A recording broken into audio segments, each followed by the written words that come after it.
The rain pounded against my skin as I ran, each droplet feeling like tiny needles piercing through my thin coat.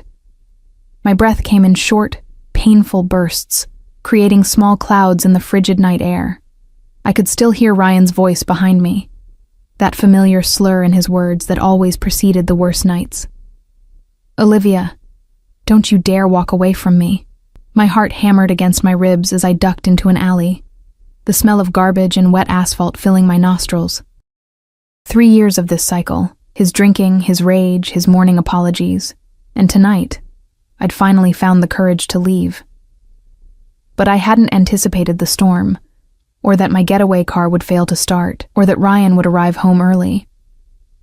I pressed my back against the cold brick wall, my fingers clutching the small duffel bag containing everything I could grab in the 5 minutes I had before he returned. My phone was dead. The nearest bus station was 15 blocks away, and the rain showed no signs of letting up.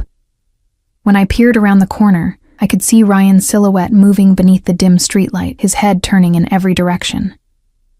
Even from this distance, I recognized the dangerous set of his shoulders. The last time he'd looked like that, I'd ended up with 3 broken ribs and a story about falling downstairs that no one questioned. "I know you're out here somewhere," his voice carried on the wind, making me flinch. I needed to move, to get as far away as possible before he tracked me down. Wiping the rain from my eyes, I spotted it across the street. A sleek black car, engine running, no driver in sight. Someone making a quick stop at the late-night pharmacy, perhaps. The windows were tinted so dark they reflected the streetlights like obsidian mirrors. It was wrong. I knew it was wrong. But as Ryan's voice grew louder, desperation overcame my better judgment. I darted across the street, my worn sneakers splashing through puddles, and tested the passenger door. Unlocked. Without allowing myself another thought, I slipped inside and ducked below the window line, my soaked clothes immediately dampening the immaculate leather seat. The interior smelled of expensive cologne, and something subtle I couldn't place. Sandalwood, perhaps.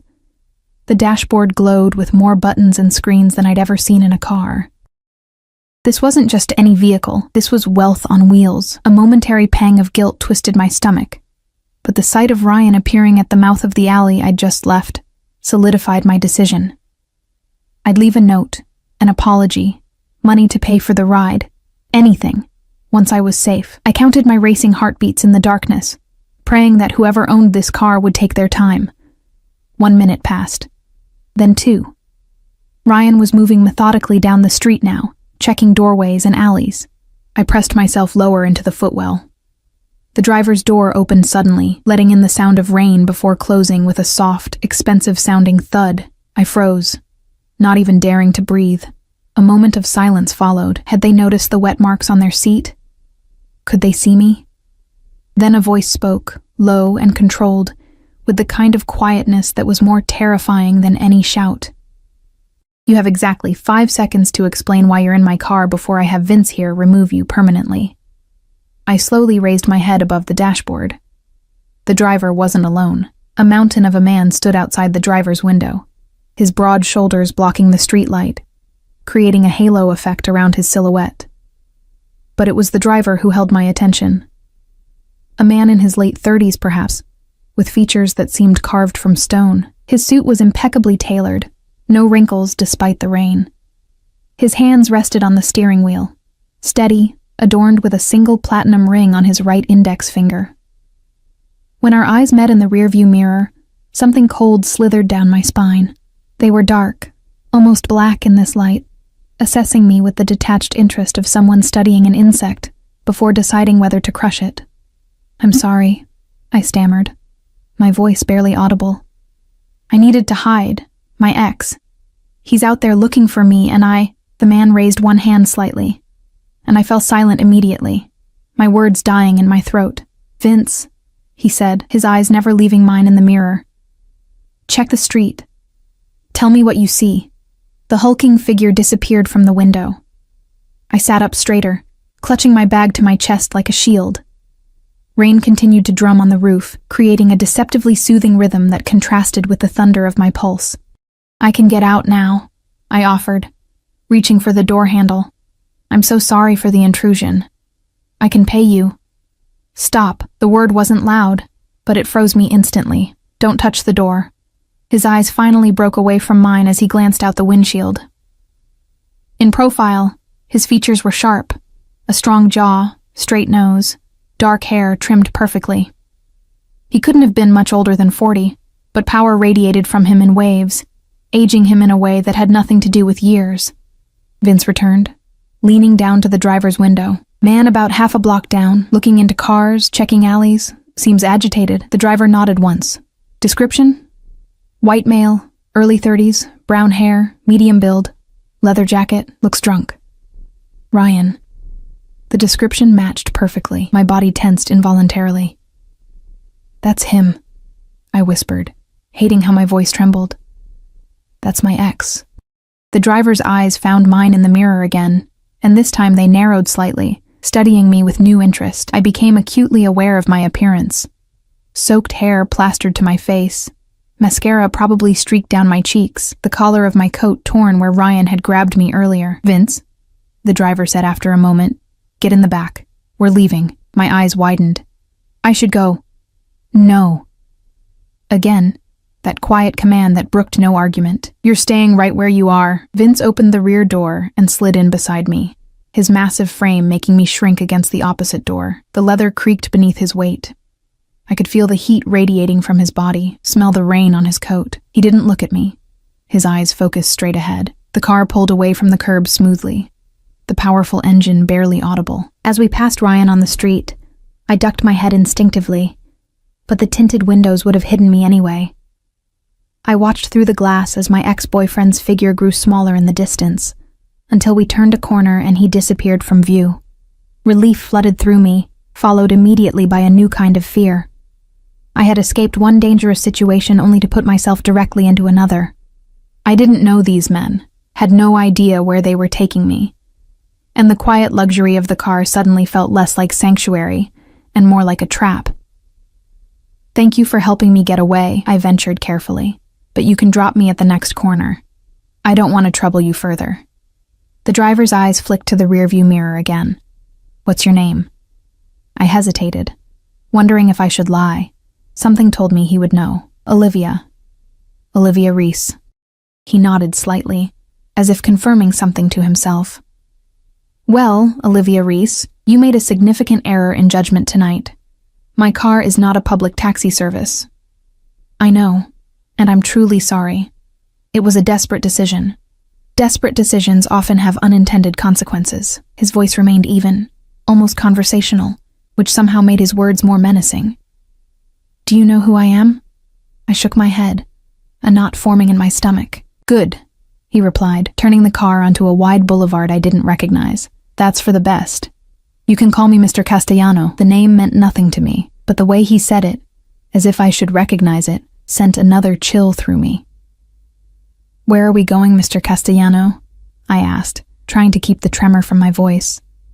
Somewhere safe, he answered vaguely. Somewhere your ex won't find you. The car slowed as we approached a security gate fronting what appeared to be a luxury apartment complex. Mr. Castellano lowered his window just enough to press his thumb against a scanner. The gate slid open silently.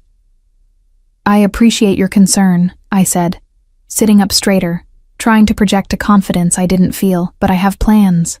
A friend expecting me. No, you don't.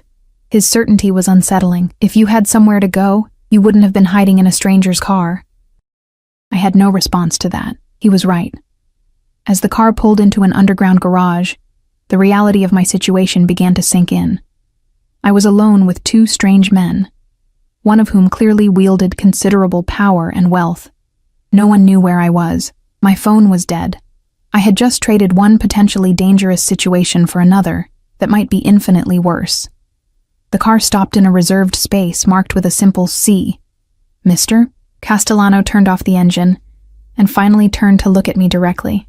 Up close, his eyes weren't black after all, but a deep, dark brown. Something in them reminded me of still water over unfathomable depths. Olivia, he said, my name sounding different in his mouth. You entered my car without permission. By most standards, that would qualify as a serious transgression. I swallowed hard. I know, I'm sorry. Sorry doesn't erase actions, he replied, his gaze unwavering. Actions have consequences. Vince shifted beside me, a subtle reminder of his presence.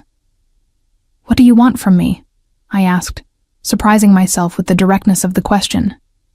The corner of Mr. Castellano's mouth curved slightly. Not quite a smile, but something that hinted at amusement. For now, I want you to come upstairs. Get dry. Have something warm to drink. Then we'll discuss your situation. It wasn't a request. As if to emphasize this point, Vince opened his door and stepped out, then opened mine, standing aside expectantly. The garage was silent except for the occasional drip of water from the car's exterior. I had a choice to make, though it hardly felt like one. Step out into the unknown with these strangers, or what? Make a scene in an empty garage? Try to run with nowhere to go and a dead phone? I clutched my duffel bag tighter and stepped out of the car, the click of the door closing behind me echoing with an awful finality. The elevator was another world of luxury. Mirrored walls, polished brass fixtures, and that new car smell that spoke of regular cleaning. Mr. Castellano stood beside me, his presence filling the small space despite his perfect stillness. Vince positioned himself just behind us, silent as a shadow, but impossible to forget. I caught glimpses of myself in the mirrored walls, bedraggled, small, and obviously out of place between these two immaculate men. My soaked clothes clung uncomfortably to my skin, and I couldn't stop a slight shiver. In the harsh elevator lighting, I noticed a bruise forming on my wrist where Ryan had grabbed me earlier. I tugged my sleeve down quickly, but not before catching Mr. Castellano's gaze flickering to the discoloration, and then away, his expression unchanged. The elevator didn't stop until we reached the penthouse level. Of course it would be the penthouse. The doors slid open to reveal a private foyer, with gleaming marble floors and art that looked expensive enough to fund my entire existence. This way, Mr. Castellano said, stepping out first. I hesitated, suddenly overwhelmed by the reality of what I was doing. Following a stranger, clearly a powerful, dangerous stranger, into his private domain. Every warning I'd ever heard screamed through my mind. Second thoughts, Ms. Reese? He asked without turning around, somehow sensing my hesitation. I don't think I should be here, I managed to say, my voice smaller than I intended. He turned then, studying me with those dark, unfathomable eyes. You made that decision when you chose my car as your hiding place. Now we deal with the consequences. He gestured forward. After you. Vince's solid presence behind me made it clear this wasn't a negotiation. I stepped into the foyer, my wet sneakers squeaking embarrassingly against the pristine floor. The apartment beyond was exactly what you'd expect from someone like Mr. Castellano, spacious, minimalist, with floor-to-ceiling windows offering a panoramic view of the city lights glittering through the rain.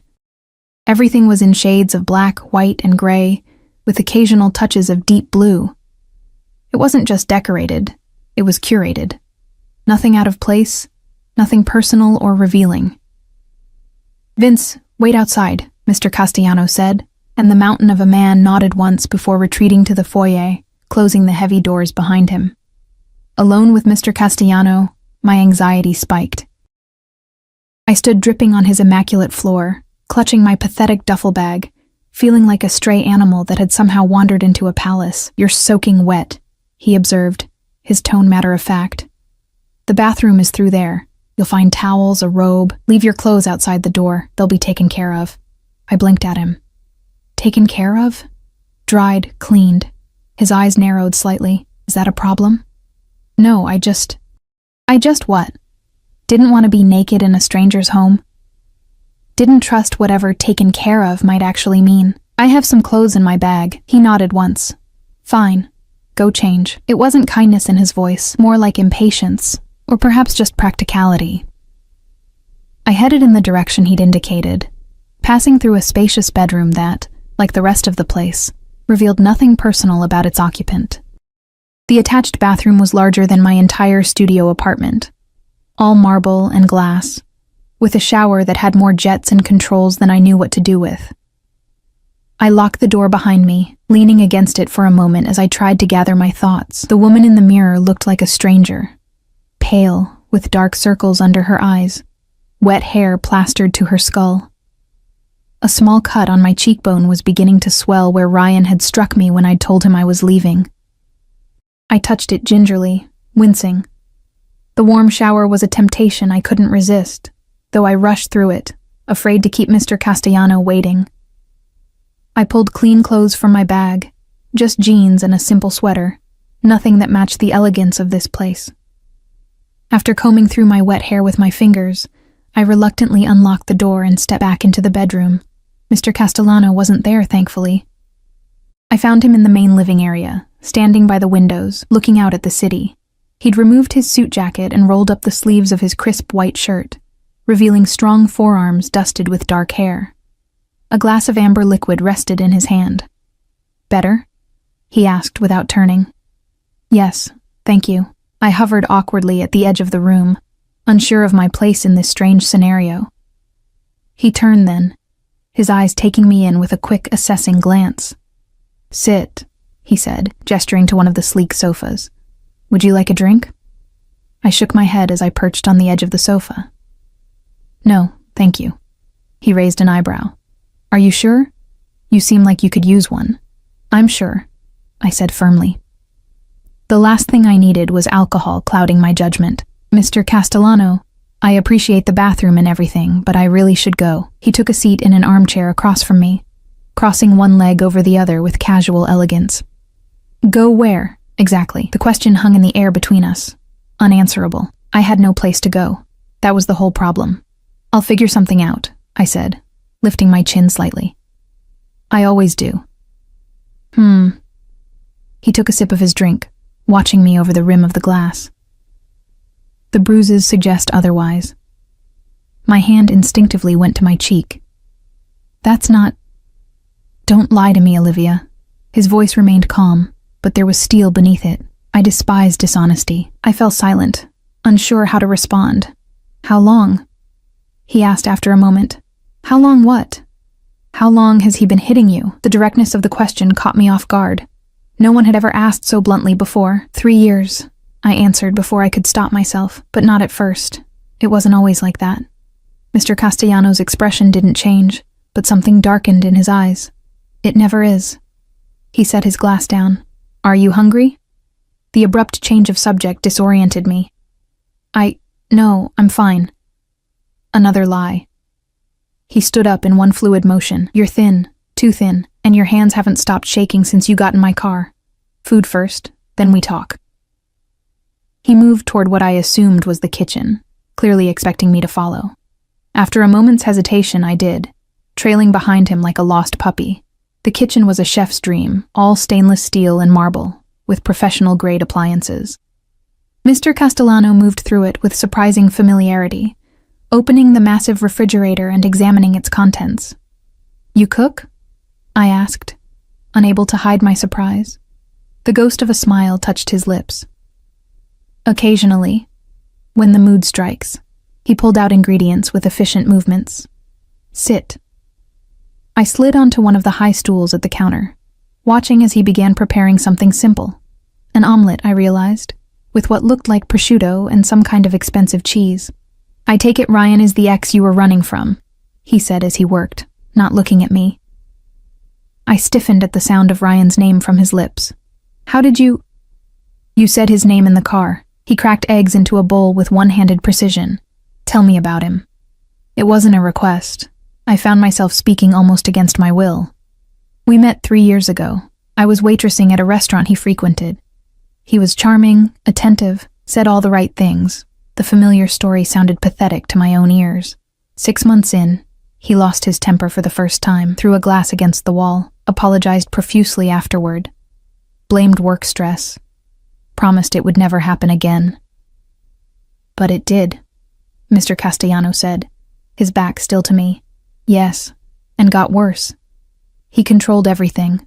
Who I saw, where I worked, what I wore.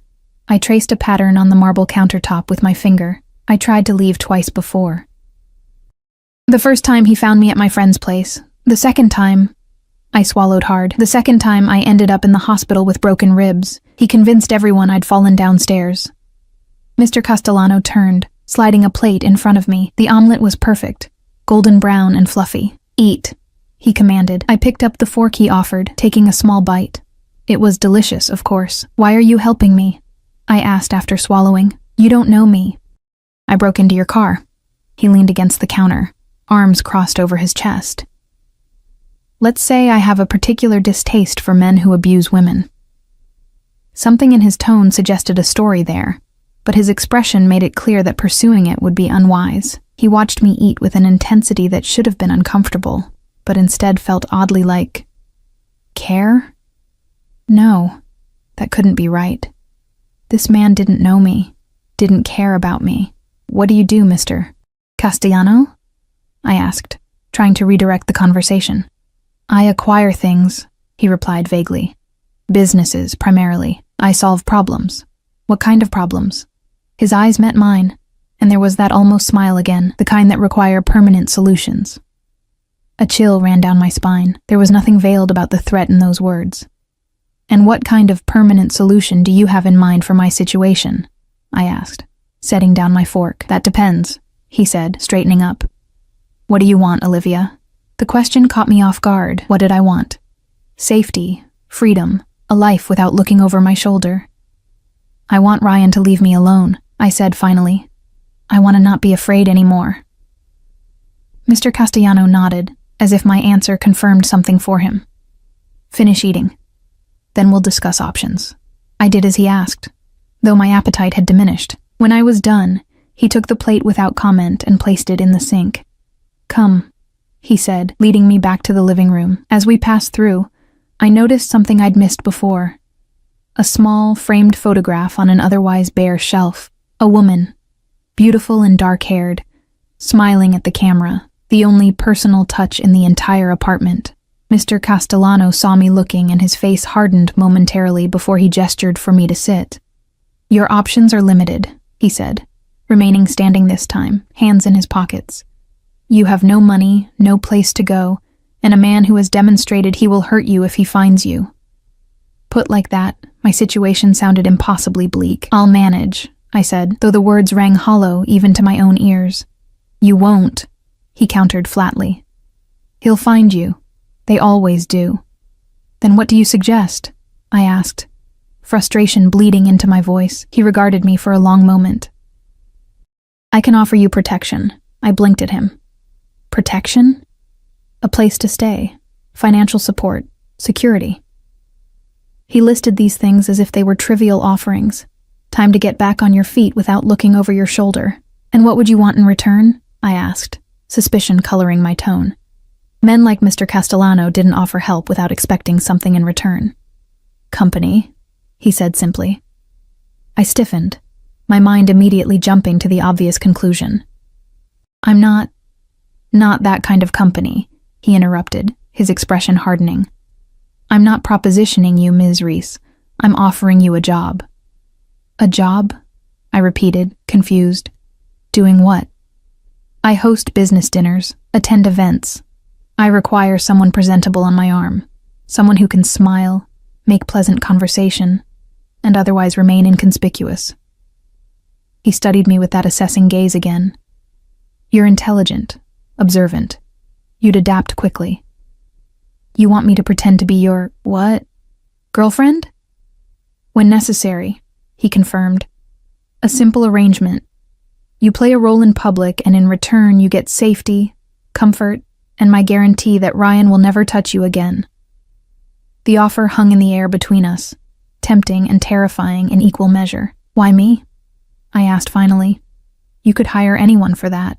Something flickered across his face, too quick to identify. Let's call it convenient timing. You needed help. I needed a companion who isn't entangled in my world. It sounded rehearsed, too neat. There was more to it, but I couldn't imagine what. I don't know anything about your world, I pointed out. Precisely the point, he replied. You bring no complications, no prior knowledge, no connections that could be problematic. A knock at the door interrupted us. Mr. Castellano moved to answer it, speaking briefly with someone outside, Vince, I assumed, before returning with a slim folder in his hand. Your ex-boyfriend, he said, placing the folder on the coffee table between us. Ryan Michael Jenkins, 32, 3 previous complaints of domestic violence, all dropped. Currently employed at Meridian Financial as a mid-level manager. Lives at 1837 Westlake Avenue, apartment 4B. Has a gambling problem he hides rather poorly, and owes money to some particularly unpleasant individuals. I stared at him, my mouth hanging open slightly.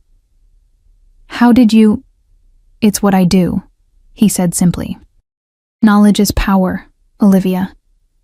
The casual display of that power sent another chill through me. In the short time I'd been in his bathroom, he'd compiled a dossier on Ryan. What else could he do? What else did he know? Who are you? I whispered. His eyes met mine, dark and unreadable. Someone who can make your problem disappear. Permanently, if that's what you want. The implication was clear. My blood ran cold. No, I said quickly. I don't want that. He nodded once as if he'd been testing me. Then we understand each other. My offer stands. Protection, security, in exchange for your discretion and companionship. A simple transaction. Simple. Nothing about this situation was simple. How long? I asked. 6 months, he replied without hesitation. After that, if you wish to leave, I'll ensure you have the means to start fresh. New identity, new location.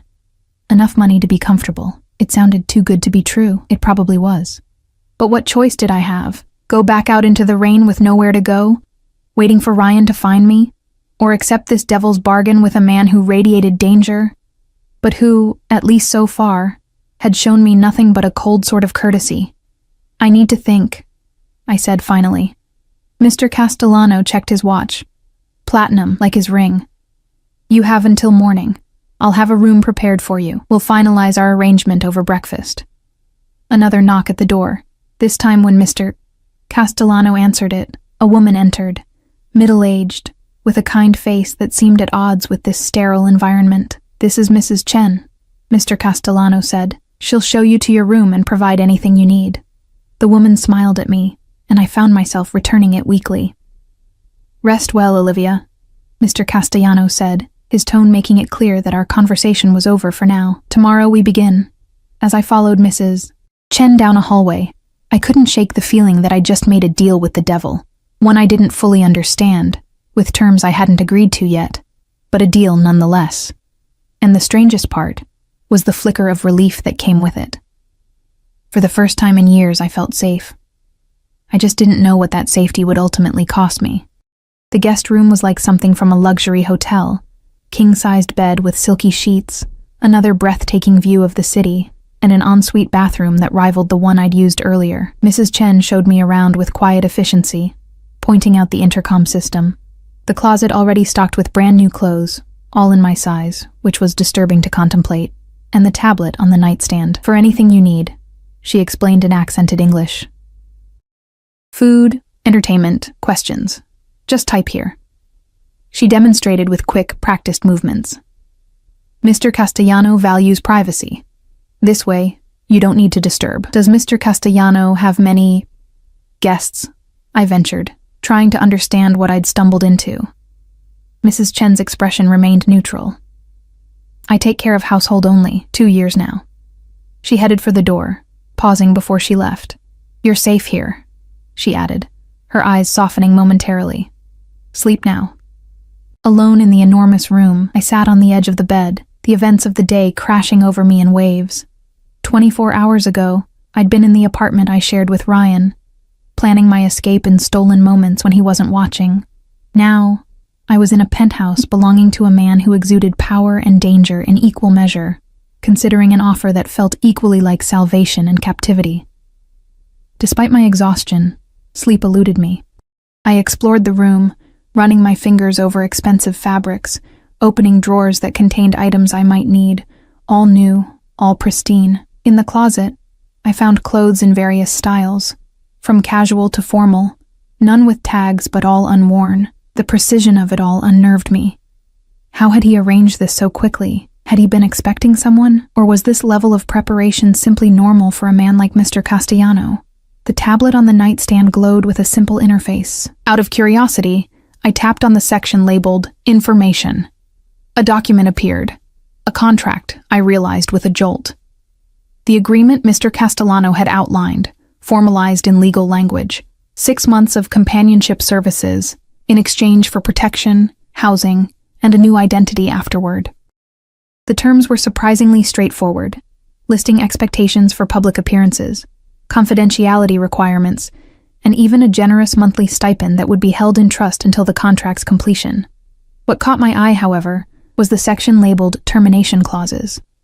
Either party could end the arrangement before the 6-month period, but doing so would forfeit all financial benefits for me. And there, in coldly clinical language, the protector, hereafter Castellano, reserves the right to terminate agreement in case of breach of confidentiality, with such termination to be absolute and final. The word sent a chill down my spine. Absolute and final. There was no mistaking the threat embedded in that phrasing. I set the tablet down, my hands trembling slightly. What had I gotten myself into? Who was this man who could produce detailed dossiers and legal contracts at a moment's notice? The obvious answer hovered at the edges of my consciousness, but I pushed it away. Better not to know. Better not to name it. Sleep eventually claimed me, but it was fitful, filled with dreams of running down endless corridors, pursued by shadowy figures, sometimes Ryan, sometimes the stoic Vince, and sometimes Mr. All. Castellano himself, watching with those dark, unfathomable eyes. Morning arrived with a soft chime from the tablet. 7 a.m. A message glowed on the screen. Breakfast in the dining room at 8:00. Appropriate attire has been laid out. I showered again, letting the hot water ease the tension in my muscles. In the closet, I found a simple white blouse and tailored black pants set apart from the other clothes. The subtle command was clear. This was what I was expected to wear. I dressed slowly, noting how perfectly the clothes fit, as if they'd been tailored specifically for me. Another unsettling detail. At precisely 8:00, I made my way to the dining room, following the path I remembered from the previous night. Mr. Castellano was already seated at the head of a table that could comfortably seat 12, a newspaper spread before him. He wore another immaculate suit, this one a deep navy. He didn't look up as I entered. "Good morning," I said, hovering in the doorway. He folded the newspaper and set it aside, his eyes moving over me with that same assessing gaze. "You slept poorly," he observed. I touched my face self-consciously, wondering if the dark circles under my eyes were that obvious. "It's been an eventful 24 hours. He nodded toward the chair to his right. "Sit. Coffee?" I took the offered seat, noticing the fine china place settings and the spread of breakfast foods arranged on the table. "Yes, please." He poured from a silver carafe, his movements precise. "Did you review the contract?" So we were getting straight to business. "I did." "And?" He handed me the cup, our fingers briefly touching in the exchange. His were warm, steady. I took a sip of the coffee, rich, expensive, perfectly brewed. "The terms seem clear," I said carefully, "but I have questions. I would be disappointed if you didn't." Something that might have been approval flickered in his eyes. "Ask." I set the cup down. "Who are you, really? What do you do that requires this kind of arrangement?" His expression remained impassive. "I told you. I acquire businesses. I solve problems." "That's not an answer." "It's the only one you're getting." His tone was final. "Next question." I suppressed a flare of frustration. "The clothes, the contract, this whole setup. How did you arrange it all so quickly?" "I'm efficient," he replied. "And I have resources. So I'm not the first person you've made this offer to," I concluded. Something darkened in his expression. "You would be mistaken in that assumption." His answer surprised me. Then why me? Why now? Mr. Castellano studied me for a long moment. "Let's call it a confluence of timing and circumstance. You needed help. I had a particular requirement." He reached for a plate, serving himself eggs and toast with methodical precision. "Help yourself." I did, though my appetite was minimal. "What exactly will I be expected to do as your companion?"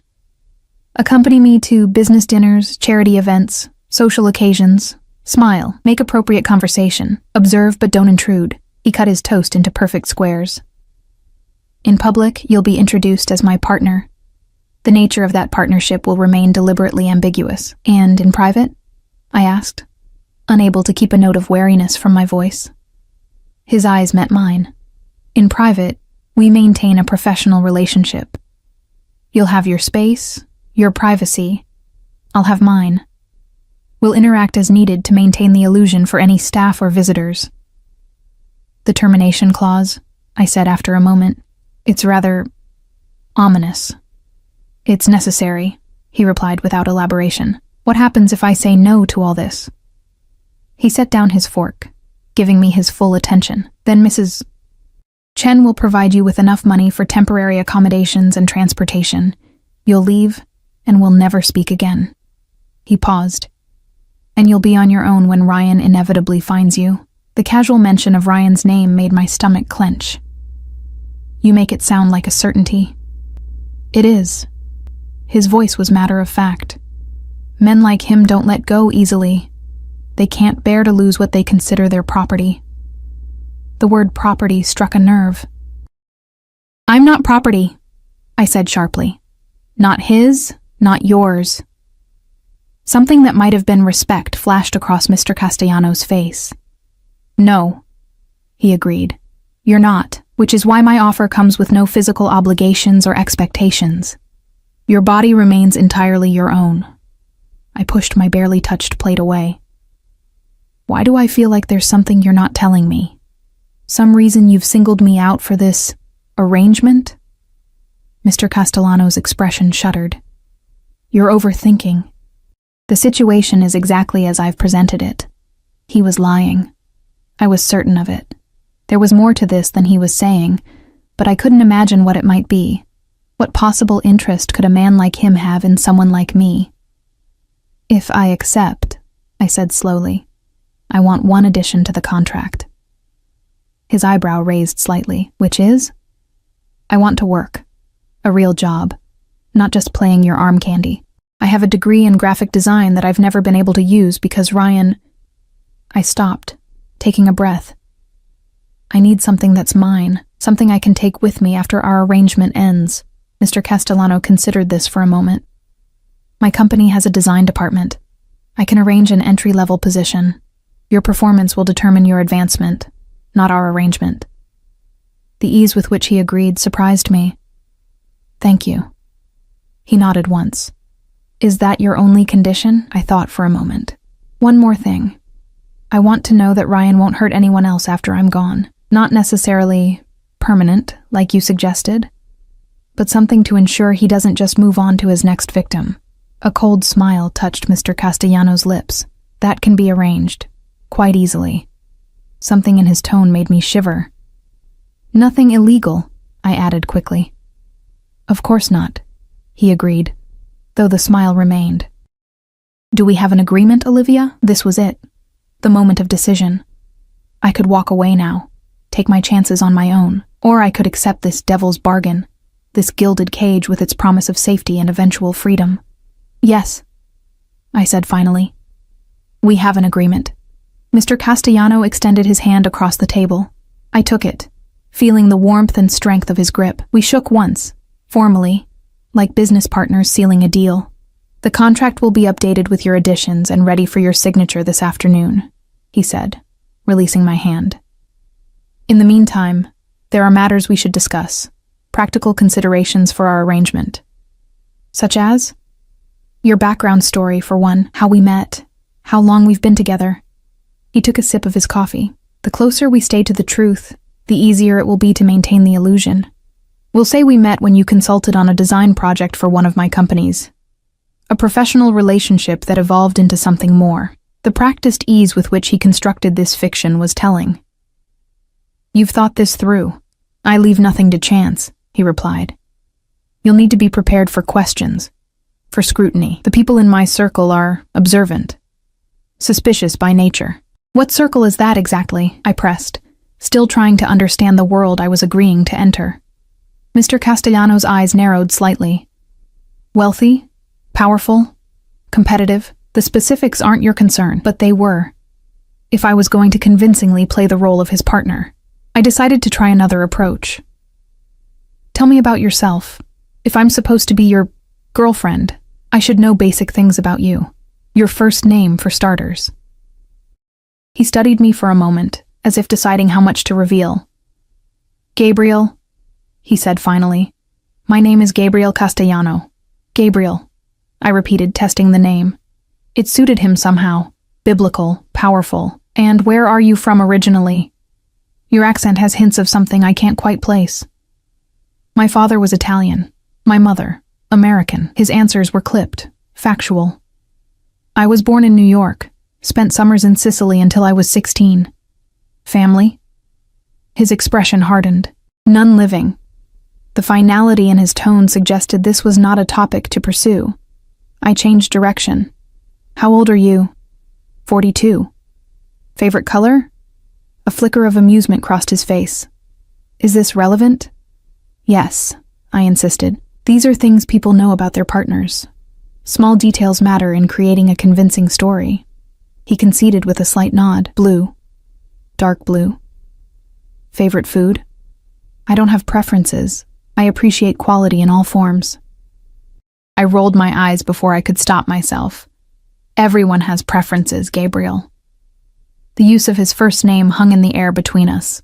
For a moment, I thought I'd overstepped, but then the corner of his mouth curved upward. Not quite a smile, but close. "Seafood," he said after a moment. "Particularly grilled octopus, prepared the way my grandmother made it." It was the first personal detail he'd offered voluntarily, and I seized on it. "Tell me about your grandmother." Something softened in his eyes, so briefly I might have imagined it. "Another time, perhaps." He glanced at his watch. "I have business to attend to this morning. Mrs. Chen will assist you with anything you need. We'll continue this conversation over dinner." He stood, adjusting his suit jacket with a practiced motion. "I've taken the liberty of having your belongings moved from your apartment." I blinked in surprise. "My belongings?" "Your clothes, personal items, anything that appeared to hold sentimental value." His tone was matter-of-fact, as if breaking into my apartment was a trivial matter. "They're being delivered this afternoon." "How did you—" I began, then stopped. Of course. He knew where Ryan lived. He'd sent someone to my apartment, our apartment, to collect my things. What if Ryan had been there? He wasn't, Gabriel replied simply. He spent the night at a bar downtown, then crashed at a friend's place on Lexington Avenue. "He's been calling your phone repeatedly, growing increasingly agitated." The casual way he relayed this information, the level of surveillance it implied, should have terrified me. Instead, I felt an unsettling mix of gratitude and awe at his thoroughness. "My phone is dead," I said. "I left the charger behind. A new phone will be provided. Your old number will be deactivated." He moved toward the door, then paused. "One last thing, Olivia. From this moment forward, you're under my protection. That means you follow my instructions without question, when it comes to your safety. Is that clear?" The command in his voice was unmistakable. "Yes," I agreed, though a small part of me rebelled at the implied ownership in his words. "Good. I'll return at 7. Be ready for dinner. We'll be dining in." With that, he left, his footsteps fading down the hallway. I remained at the table, staring at my half-eaten breakfast. What had I just agreed to? 6 months of my life signed away to a man I barely knew, a man who clearly wielded enormous power and had no compunction about using it. Yet beneath the fear and uncertainty, I felt something else, a strange sense of possibility. For 3 years I'd been shrinking myself to survive Ryan's rage and control. Now I was stepping into a different kind of controlled existence, but one that paradoxically offered more freedom than I'd known in years. I would have a job, my own money, safety, and eventually, a completely new life. All I had to do was convince the world I was in love with Gabriel Castellano, a man who collected people's secrets like others collected art, who spoke of permanent solutions with chilling casualness, who had orchestrated this entire scenario with methodical precision, a man who, despite his cold exterior, had shown me more consideration in one day than Ryan had in our final year together. I finished my coffee, which had gone cold. 6 months. I could do this for 6 months. I would be whatever Gabriel Castellano needed me to be in public. I would smile, make pleasant conversation, observe without intruding. and I would try very, very hard not to think about what might happen if I failed. Mrs. Chen appeared in the doorway. "Ms. Reese? If you're finished, I can show you the rest of the apartment. The areas you'll have access to." The phrasing, "areas you'll have access to," was telling. There would be places I wasn't permitted to go, questions I wasn't permitted to ask, boundaries I would need to learn quickly. "Yes, thank you," I said, rising from my chair. "And please, call me Olivia." She gave me a small, measured smile. "Of course, Miss Olivia. This way, please."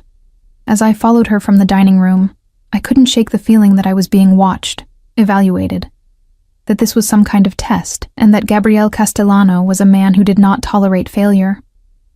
I straightened my shoulders, lifting my chin slightly. Whatever game this was, whatever role I had been cast in, I would play it perfectly. Not just for the promised freedom at the end, but for myself, to prove that I could. Because for the first time in 3 years, I felt something that had been beaten and bullied out of me for so long. I felt powerful. The apartment was even larger than I'd initially thought, with sections I hadn't seen the night before.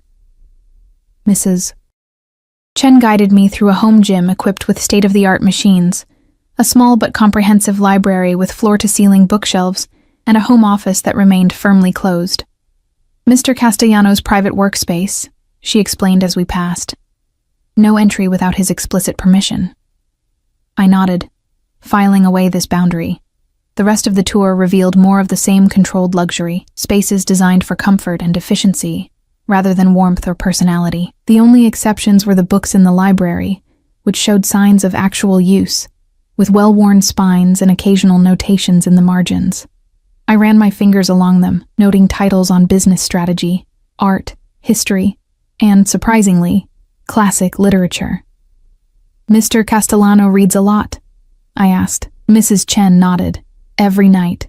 Says it calms his mind." It was a humanizing detail I tucked away. Gabriel Castellano, the man who spoke of permanent solutions with chilling ease, unwinding with Dostoevsky and Dickens. "Your work area," Mrs. Chen announced, leading me into a bright room I hadn't seen before. Unlike the minimalist aesthetic of the rest of the apartment, this space was equipped with a drafting table, a high-end computer setup, and various design supplies. Mr. Castellano had it prepared this morning. I stared at the setup, stunned by the speed with which he'd fulfilled my request. "This is... mine?" "For design work," she confirmed. "He said you start Monday with the company, but can practice here." My fingers trailed over the expensive equipment, a tablet that cost more than 3 months of my former rent, software I'd only dreamed of using. How did he arrange all this so quickly? Mrs. Chen gave me an inscrutable look. "Mr. Castellano gets what he wants, when he wants it." The statement should have unsettled me, but instead, I felt a strange flutter of excitement. For once, what Gabriel wanted aligned with what I wanted, at least in this small way. The rest of the day passed in a surreal blur. My belongings arrived as promised, 3 boxes containing the entirety of my previous life. I unpacked slowly, savoring the familiar items that now seemed like artifacts from another world. My worn sketchbooks, the small ceramic bird my mother had given me before she died, photos I'd kept hidden from Ryan, who'd been jealous of anyone from my past. At 5:30, Mrs. Chen appeared at my door. "Time to prepare for dinner. Mr. Castellano appreciates punctuality." She helped me select an outfit from the new wardrobe, a simple black dress that looked casual, but was clearly expensive, and suggested I use the cosmetics provided to freshen up. The implication was clear. I was expected to look the part of Gabriel Castellano's partner, even for a private dinner.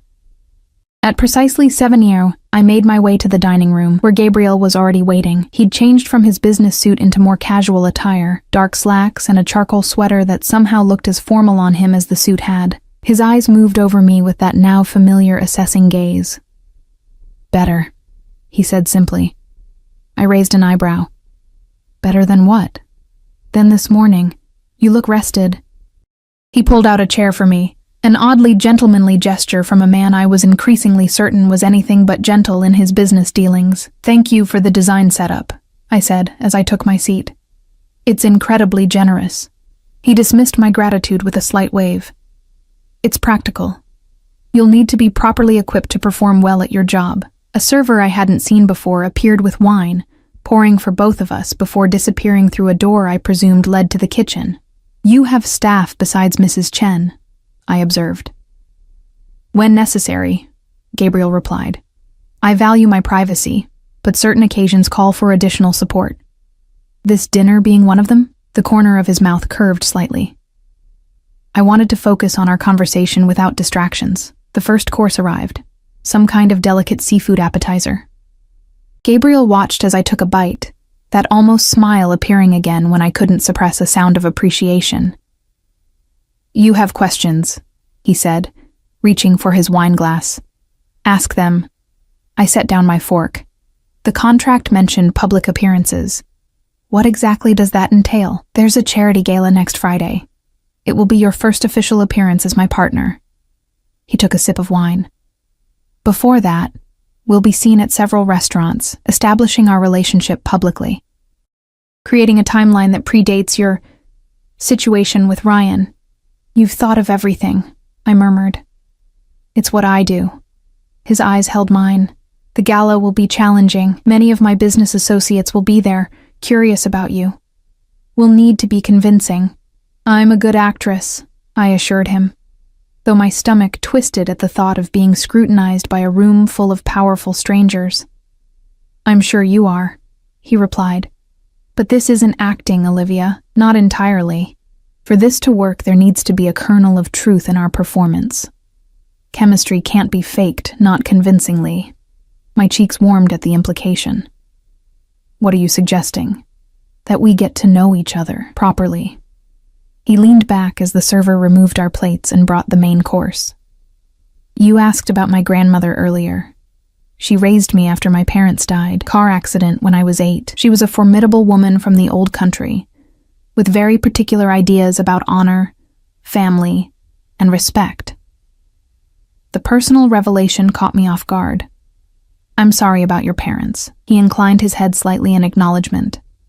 She taught me to cook, to appreciate quality, to value loyalty above all else. She died when I was 26. And you've been alone since then? I asked, thinking of the solitary photograph I'd seen. Something shuddered in his expression. I've been selective about my associations. I sensed another boundary, another door firmly closed. I changed direction. My mother died when I was in college. Cancer. My father had already been gone for years. Walked out when I was 12. Gabriel nodded, his expression softening almost imperceptibly. So, we both understand loss. Is that why you're helping me? I asked. Because you recognize something familiar in my situation? He studied me for a long moment. Perhaps. Or perhaps I simply saw an opportunity that served both our interests. What interest does my presence serve for you, exactly? I pressed. You still haven't really explained that.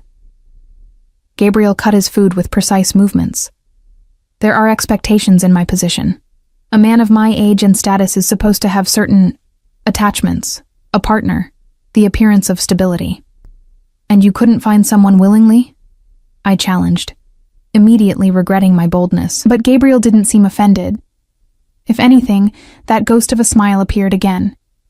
Willing partners come with complications, expectations, emotional entanglements. He took a sip of wine.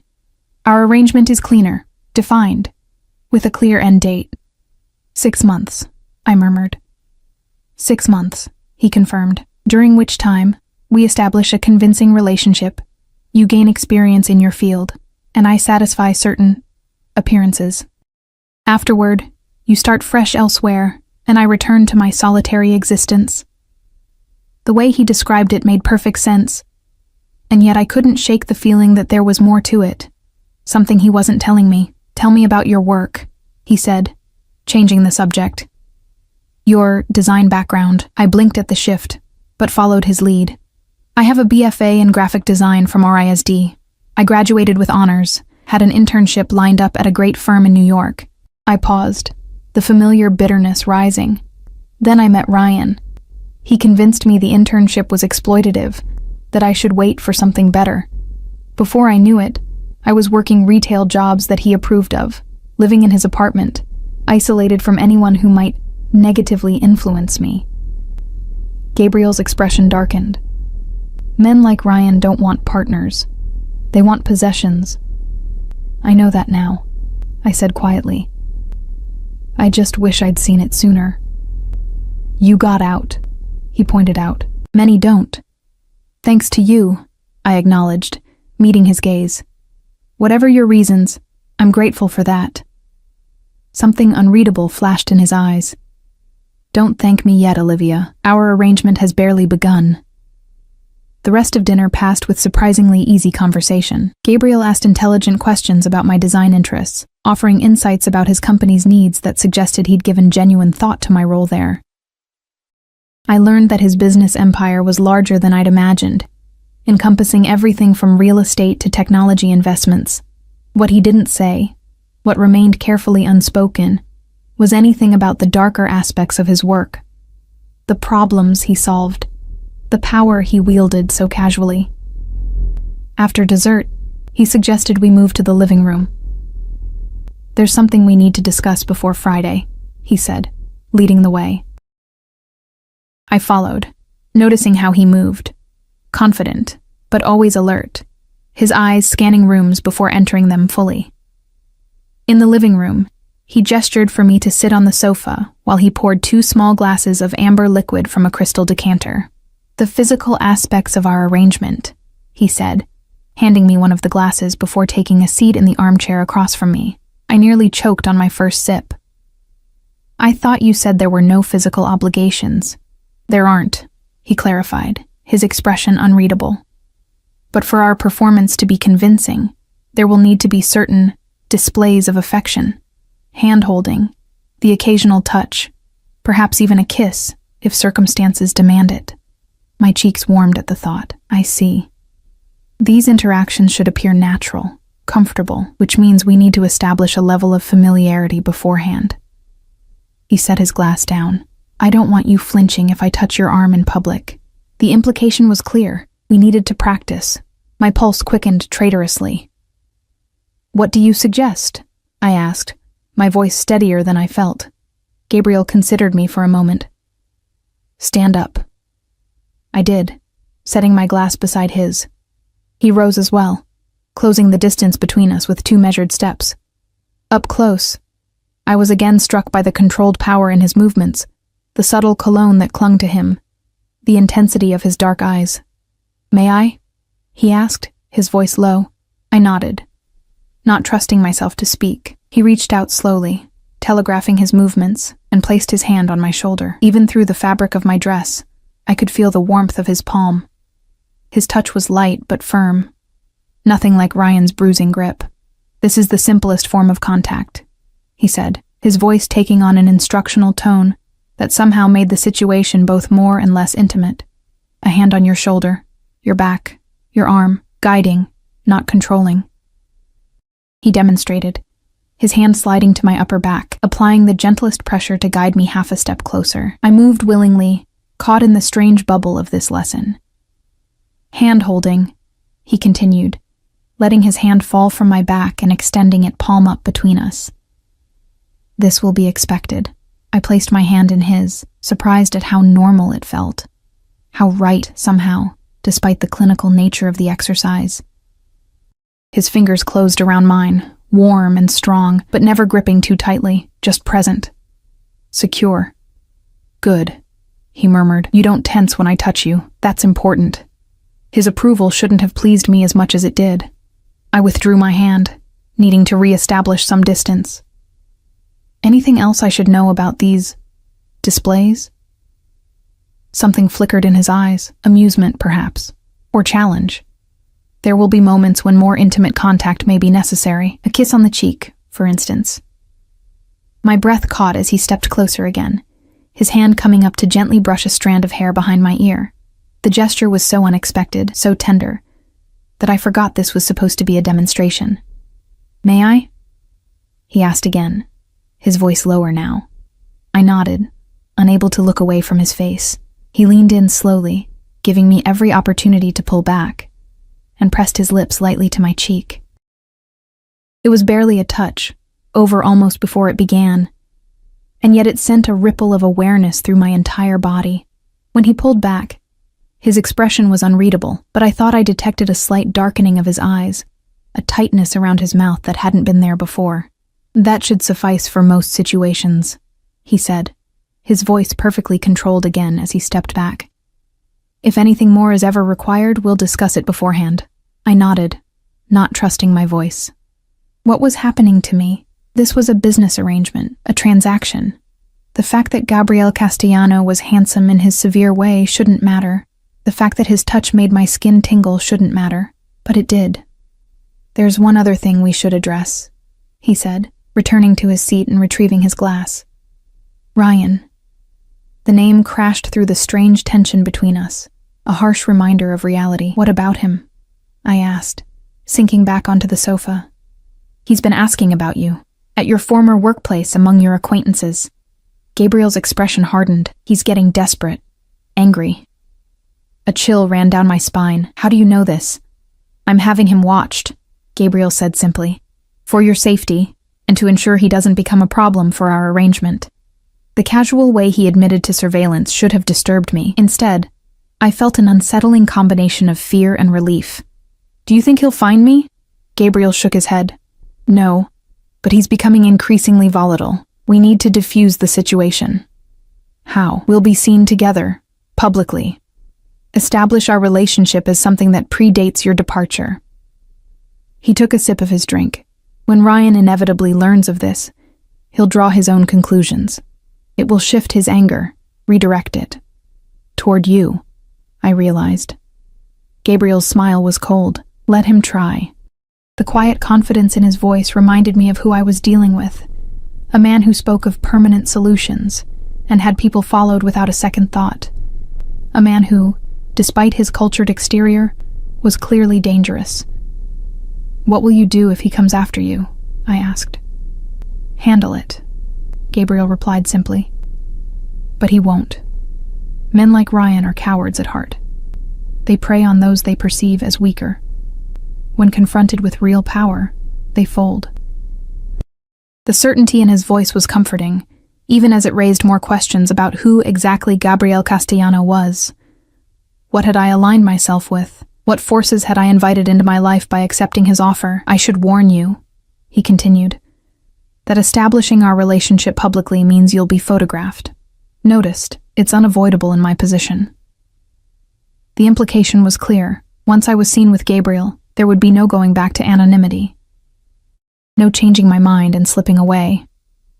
"I understand," I said. He studied me for a moment. "Do you?" "Once this begins, Olivia, we're committed to seeing it through, for your safety as much as for my purposes." "I said I understand," I repeated, meeting his gaze. "I'm not backing out." Something that might have been approval flickered in his eyes. "Good. Tomorrow we'll be having lunch at Bellini's. It's a popular spot for business executives. A good place to be seen together for the first time." He rose, indicating our conversation was drawing to a close. "You should rest. Tomorrow will be the first test of our arrangement." I stood as well, suddenly aware of how close we were standing, how easy it would be to reach out and touch him again. The thought startled me with its intensity. "Good night, Gabriel," I said, using his first name deliberately, testing how it felt on my lips. His eyes darkened almost imperceptibly. "Good night, Olivia." I made my way back to my room, my mind spinning. In just 2 days, my entire life had been upended. I'd gone from being Ryan's prisoner to being... what exactly? Gabriel's pretend girlfriend? His employee? His project? Whatever this was, whatever Gabriel's true motives, I was committed now. In less than 24 hours, we would be appearing in public together, beginning the charade that would define the next 6 months of my life. As I prepared for bed, I caught my reflection in the mirror. The same woman I'd been 2 days ago, and yet somehow completely different. There was color in my cheeks, a spark in my eyes that had been missing for years.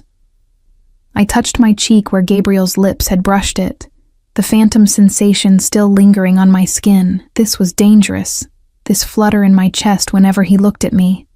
This wasn't part of our arrangement.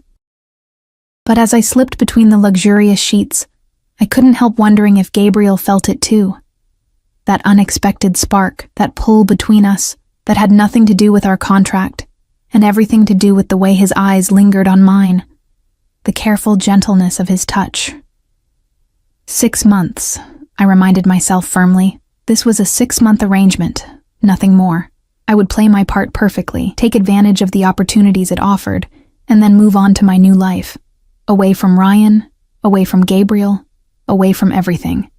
So why did that future suddenly feel less like freedom and more like another kind of loss? Morning light filtered through the automated blinds, gradually brightening my room as if nature itself was being controlled by Gabriel's meticulous preferences. I'd barely slept, my mind racing with thoughts of our upcoming public debut. By this afternoon, whatever this arrangement was, would become real to the outside world. I selected a deep blue dress from the wardrobe, remembering Gabriel's admission that it was his favorite color, and spent more time than usual with my appearance. The woman in the mirror looked polished, sophisticated, worthy of being on the arm of someone like Gabriel Castellano. But beneath that carefully constructed exterior, anxiety churned. When I emerged from my room, Gabriel was waiting in the foyer, checking his watch. He looked up as I approached, his gaze moving over me in that now familiar assessment. "Blue suits you," he said, his voice giving nothing away, yet something in his eyes, a brief flash of appreciation, sent warmth spreading through my chest. "Thank you," I replied, suddenly hyper-aware of every movement, every breath. "I remember you mentioned it was your favorite color." The slightest hint of surprise crossed his features. There and gone in an instant. "You pay attention. Good." In the elevator, he briefed me on what to expect. Bellini's caters to a certain clientele. People who know me, know of me, will be noticed, observed. His eyes met mine. "Are you ready for that?" I squared my shoulders. "Yes." "Remember," he said as the elevator doors opened to the private garage. "As far as anyone knows, we've been seeing each other for 2 months. You're a designer who caught my eye during a project for one of my companies. And we've been inseparable ever since," I finished, offering a smile that I hoped appeared natural. "I know the story, Gabriel." His car waited, not the one I'd hidden in that rainy night, but an equally luxurious sedan with a different driver at the wheel. Not Vince this time, but a lean, hawk-faced man who nodded respectfully as Gabriel opened my door himself. "Marcus," Gabriel said by way of introduction. "He'll be with us most days." The message was clear. Another layer of security, another reminder of the world I was entering. The drive to the restaurant passed in silence, Gabriel reviewing something on his phone while I watched the city scroll past the tinted windows. When we arrived, Marcus pulled up directly to the entrance where a valet was already waiting, clearly recognizing the vehicle. "Follow my lead," Gabriel murmured as the door opened. "But be yourself, that's important." Before I could ask what he meant, he was out of the car, extending his hand to help me. As my fingers met his, I felt that same inexplicable jolt of connection. His hand moved to the small of my back as we approached the entrance, possessive but not controlling, exactly as he'd demonstrated the night before. The maitre d' practically bowed when he saw Gabriel. "Mr. Castellano, always a pleasure. Your usual table is ready." As we moved through the restaurant, I became acutely aware of the attention we attracted. Conversations paused briefly as we passed, eyes following our progress, subtle nods of acknowledgement directed at Gabriel. He returned these with minimal gestures. A slight inclination of his head, a brief meeting of eyes, that nonetheless conveyed recognition and a certain hierarchical understanding. Our table was positioned perfectly, private enough for conversation but visible to the right people. Gabriel pulled out my chair, his hand brushing my shoulder as I sat. Even that brief contact felt charged with meaning. "Relax," he said quietly as he took his own seat. "You look like you're heading to your execution rather than having lunch with your lover." The word lover sent heat rushing to my cheeks. "Sorry, I'm not used to being the center of attention."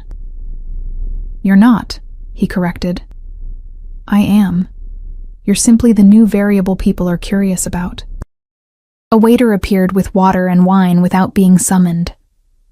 Gabriel didn't bother with a menu, simply saying, The usual for me, and he looked at me expectantly. I'd like to see a menu, please, I said, refusing to be ordered for despite our arrangement. Gabriel's lips twitched, almost a smile. When the waiter returned with a leather-bound menu, I selected a dish at random, more focused on the performance we were giving than on food. Good, Gabriel said once the waiter had gone. Assert yourself. It's what would have attracted me to you in the first place. I raised an eyebrow. Is it? A man in my position is surrounded by people who say yes, who bend to my will without question. His eyes held mine across the table. Someone who stands her ground would be refreshing.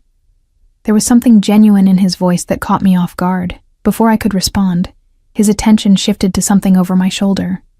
James, he said, rising slightly as a silver-haired man approached our table. I didn't expect to see you here. Gabriel, the man replied, his eyes flicking curiously to me. I'm meeting with the board from Westridge. You remember that acquisition we discussed? Of course. Gabriel's hand found mine on the table, his thumb stroking lightly over my knuckles in a gesture that appeared absent-minded, but felt deliberately intimate. James, this is Olivia Reese. Olivia, James Harrington, an old friend, an occasional business partner. I offered my free hand, which James took with old-world courtesy. A pleasure, Ms. Reese. I don't believe Gabriel has mentioned you before. We've been keeping things private, Gabriel replied smoothly. You know how I value my personal life. James's eyebrows rose slightly. Indeed. Well, I won't interrupt your lunch. Perhaps we could all have dinner sometime. I'd like that, I said before Gabriel could respond, earning an approving squeeze of my hand. After James departed, the performance continued. Throughout lunch, various associates stopped by our table, each interaction a carefully choreographed dance where I played the role of the enchanting new partner, while Gabriel maintained his usual controlled facade, with just enough softening around the edges to suggest genuine affection.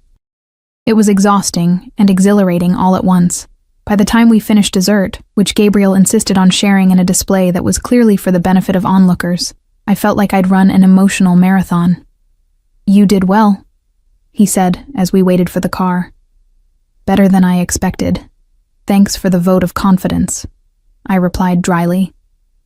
His hand found the small of my back again as Marcus pulled up. I mean it. You were natural, charming. People believed us. Isn't that what you're paying me for? The words came out sharper than I'd intended. Gabriel's expression darkened slightly as he helped me into the car. Once inside, with the privacy divider raised, he turned to me. Is that how you see this? Strictly transactional? Isn't it? I challenged, suddenly needing clarity amid the confusing mix of real and pretend.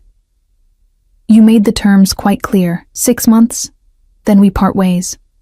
He studied me for a long moment. The terms remain.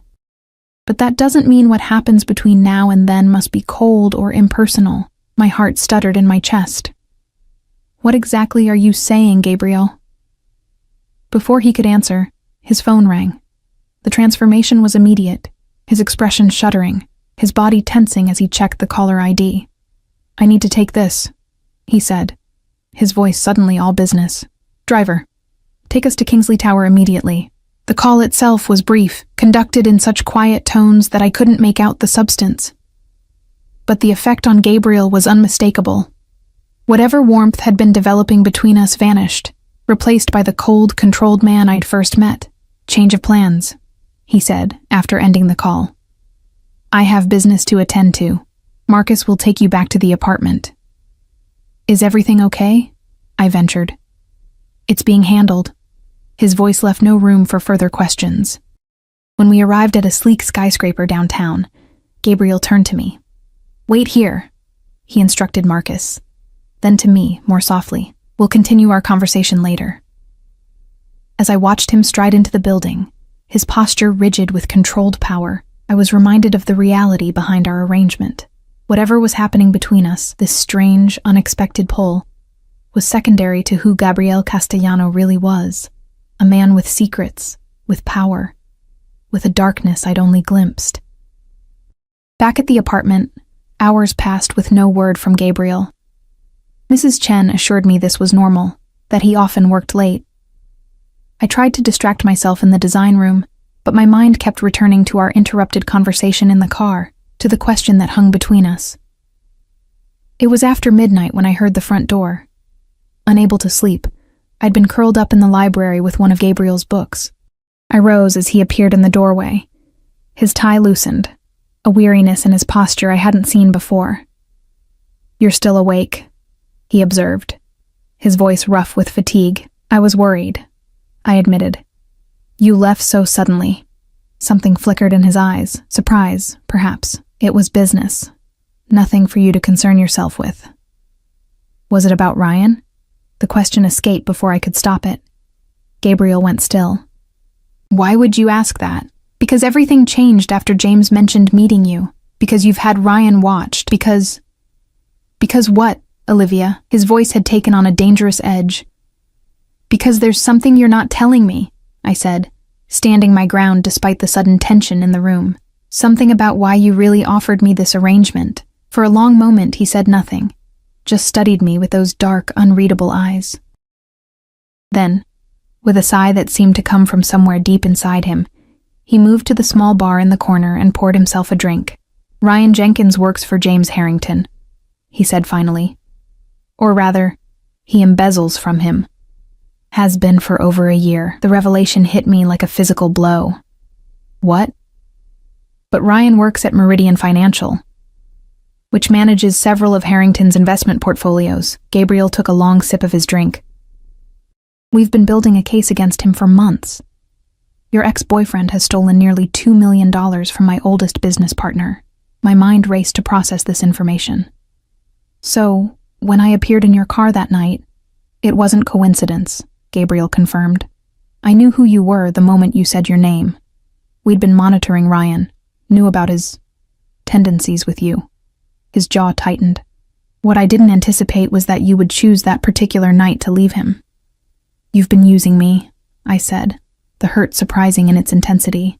"This whole arrangement, it was never about helping me or needing a companion. It was about getting to Ryan." Gabriel set down his glass and stepped closer. "It started that way," he admitted. "But it changed, Olivia. It changed the moment I saw those bruises on your arms, heard you talk about what he'd done to you."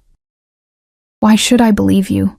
I demanded, even as some part of me desperately wanted to. "Because I could have handled Ryan without you," he said simply. "Could have destroyed him financially, legally, personally, without ever involving you. But when you appeared in my car that night, terrified, hurt, but still fighting, I saw an opportunity to give you something while taking what I needed from him." "What exactly are you taking from him?" Gabriel's eyes darkened. "Everything. His freedom, when the evidence of his embezzlement is turned over to the authorities tomorrow. His pride, when he sees you with me. His sense of power, when he realizes he never had any to begin with." The cold certainty in his voice should have frightened me. Instead, I felt a strange sense of justice. "That's why you had my things collected from the apartment. You were gathering evidence against him." Gabriel nodded once, among other things. "Why tell me now?" I asked. "Why not maintain the illusion?" He moved closer, close enough that I could see the fatigue lines around his eyes, smell the familiar cologne mingled with the scent of his skin. "Because tonight, when James mentioned meeting you, I realized something had changed. This wasn't just about Ryan anymore." My heart hammered in my chest. "What was it about then?" "You," he said simply.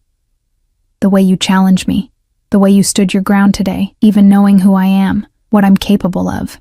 The way you've somehow found space in this cold place I've built for myself." His hand reached up, hesitating before gently touching my cheek. Unlike our practiced interactions earlier, this touch held nothing performative. It was real, raw, with an emotion I hadn't believed him capable of. "Our arrangement still stands," he said, his voice low. 6 months, and then you're free to go, with everything I promised. But I find myself hoping you might reconsider when the time comes." I should have been angry, should have felt betrayed by the manipulation. But as I looked into his eyes, I saw something I recognized. the same loneliness I'd carried for years, the same protective walls I'd built around my heart. "I don't know what this is between us," I admitted, "but I'd like to find out. Honestly this time. No more secrets." Gabriel's thumb stroked my cheek. "No more secrets," he agreed. "Starting tomorrow, after Ryan is dealt with. A clean slate." "A clean slate," I echoed, leaning into his touch. When his lips found mine, there was nothing practiced or performative about it. It was a question, an answer, a promise all at once, a beginning rather than an arrangement. Outside, the city lights glittered like stars caught in a net of darkness. Inside, in the circle of Gabriel's arms, I found something I'd stopped believing in, not just safety, but possibility. A future that wasn't mapped out in contract clauses and termination dates, but in moments like this, real and imperfect and entirely ours.